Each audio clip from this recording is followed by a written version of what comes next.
Friends, तो आज हम संधि और शब्द विचार के बारे में जानेंगे। संधि का अर्थ मेल। जब भाषा में दो शब्द आपस में मिलकर एक नया शब्द बनाते हैं तो इन मिलने की प्रक्रिया में पहले शब्द के अंतिम वर्ण तथा दूसरे शब्द के प्रथम वर्ण के मिलने पर परिवर्तन या बदलाव उत्पन्न होता है। इस परिवर्तन को ही संधि कहते हैं, या फिर हम कह सकते हैं वर्णों के परस्पर मेल से जो परिवर्तन उत्पन्न होता है उसे संधि कहा जाता है। संधि तीन प्रकार की होती है: स्वर संधि, व्यंजन संधि, विसर्ग संधि। और स्वर संधि में के 5 प्रकार दिए गए हैं: दीर्घ संधि, गुण संधि, वृद्धि संधि, यण संधि और एयादि संधि। तो नेक्स्ट हम करते हैं व्यंजन संधि। व्यंजन संधि के भी प्रमुख 3 नियम होते हैं: सघोष संधि, अघोष संधि, मूर्धन्य संधि। और लास्ट वाला विसर्ग, यानी इसमें विसर्ग का प्रयोग किया जाता है। नेक्स्ट, शब्द विचार। तो वर्णों के सार्थक मेल से शब्द बनते हैं। शब्दों का वर्गीकरण 4 आधारों पर किया गया है: अर्थ के आधार पर, उत्पत्ति के आधार पर, रचना के आधार पर और प्रयोग के आधार पर। तो सबसे पहले अर्थ के आधार पर इनको हमने 2 भागों में बांटा है: सार्थक शब्द और निरर्थक शब्द। सार्थक जिनका कोई अर्थ निकलता हो या जिनके कोई सार्थक शब्द बनते हो, निरर्थक जिनके कोई अर्थ न निकलते हो, निरर्थक शब्द होते हैं।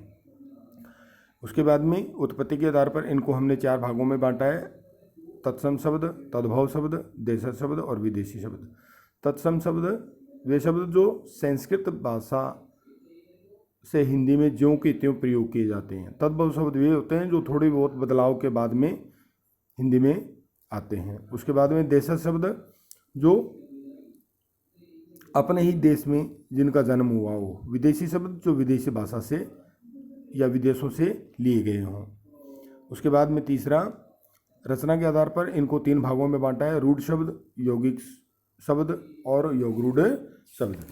तो उसके बाद में जो ये शब्द हैं, रूढ़ शब्द हैं और यौगिक शब्द है या योगरूढ़ शब्द है, इनको थोड़ा सा हम जान लेते हैं। रूढ़ शब्द